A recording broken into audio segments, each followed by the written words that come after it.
Welcome to the Rusted Garden. It's October 12th and the season has really ended for me for my warm weather crops, and it's starting to end for many of us here in North America.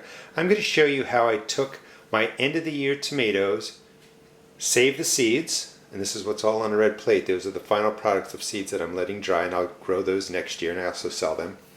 And also how you take the end of the year production, the tomatoes, and those 3 bags, I make a puree out of them, freeze them in the Ziploc bags, and I use them through the winter. And you can also do that with eggplant, zucchini, and squash. Let me show you the process from harvesting my final heirlooms to creating the sauce and freezing it. This is something I do every year with my heirloom tomatoes. I save the seeds, and I want to show you that process as part of the grow it, because you can use these again next year, and tomato seeds will actually be good for 3, 5, 7 years. Sometimes they've even gone longer. As long as you seal them in a sort of a Ziploc container or a pill bottle or something, keep them cool, seeds can last for years and years and years. This is one of my seeds. This is a pink oxheart, and what I do is I basically split it open, cut it into quarters, and then I just squeeze the seeds out just like this. And be careful, I'm doing this outdoors, but if you put too much pressure into the pockets, you'll shoot a stream of tomato juice all over your kitchen if you're not careful. Let me get these going. And you can see all the seeds coming out. Now you have to ferment these. If you're just going to save a couple of seeds, like, you know, this mess on my hand, just put them on a paper towel, let them dry, save them for next year. But if you want to save a lot, share them with friends, use them year after year, you do have to ferment them. So this is enough pink oxheart seeds to really last for years. Let me do a different one too. Now I save everything in here, and I'm actually going to make sauce out of these, and I'm going to show you how I do that too. These are my yellow brandy wines, and you can see this is going to be a different looking tomato. It's very meaty. The seeds are in these pockets. I want to make sure I don't have any seeds from the oxheart on my hand. And just run your fingers through the pockets. Not a lot of seeds in there. Squeeze them out. And when you make sauce, sometimes seeds can be bitter, so you want to remove them anyway. So I'll do this for all these tomato varieties, and then I sit back and make big pots of sauce that I freeze and use in the winter. You can leave some of the green on there, but you don't want to leave all that in your sauce. Just get rid of that.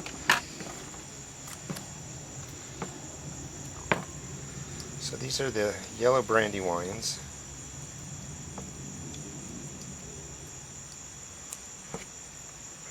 And you can see all the seeds in there.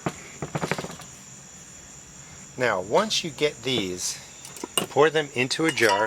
You can use a recycled jar from the refrigerator, pickles, olives, or whatever, or I use these little mason jars. You would pour them into here. Make sure you label it, put a rubber band around it, and then you want them to ferment in these containers 5 to 10 days. I wouldn't let them go past 10 days. You know, you can do it you can do it in as little as 5 days if you want to. So once they ferment, these are glacier that have been fermenting since July 31st. Today's the 7th, and listen when I open this. You hear that, the gas escape? That's from fermentation. These are ready to go. I would pour these into a sieve just like this, run it under water. Let me just check my hands again before I put my hand in there. Run it under water, rinse off the gel sacks. Tomatoes have a green gel sac on them. That's what inhibits fermentation. That's so that they don't, or inhibit germination. That's so they don't actually sprout while they're inside the tomato. So the gel sac rots off through fermentation. Just run under cold water. Do that. Get the gel sacs off. Pop it around just like that. And then these need to dry for about a week. I put them onto coffee filters. The reason you want to use coffee filters is because they will actually stick to napkins and paper towels, and they're really a pain to get off. So put these on coffee filters on top of some napkins. Let them dry 5 to 7 days. Don't want to contaminate the seeds. And then once they're dry, just put these into pill bottles or Ziploc bags and they will last for years. This is my quick recipe for making the heirloom tomato sauce. I've de-seeded all my heirloom tomatoes and I've put them into jars for seed saving. And I just put them straight into a pot like this. Get it boiling. At this point, you don't want to season anything because this is going to concentrate down. So if you would salt it now and it concentrates, it's going to be too salty. You also don't want to put in your basil or oregano because the flavor will just boil out. So I'm going to add this into that mix. You can put in your onions now. That's a hot pepper right there. That's a Hungarian wax. If you want to put a little spice into your sauce, go ahead. Just put it into a pot, get it boiling, and then I'll show you how I use the hand mixer to blend it down. After everything's been boiling for a while, maybe 30 minutes, this is where I use the immersion blender, and it makes making sauce really, really simple. It goes right into the tomatoes. It can be boiling. Just turn it on, and you're going to blend everything together in there. Once this is fully blended, you're going to let it reduce by 1/4 to 1/2. It'll thicken up, the flavors will concentrate, and then the next step is really putting in your salt, pepper, and your other seasonings, your basil or your oregano. But you can see how quickly this hand blender takes care of everything. I'm going to finish this up and I'll show you what it looks like when it's reduced down. And this is what the sauce looks like after it's reduced down and boiled really for about 2 to 4 hours. You'll need more time, of course, if you have more in there.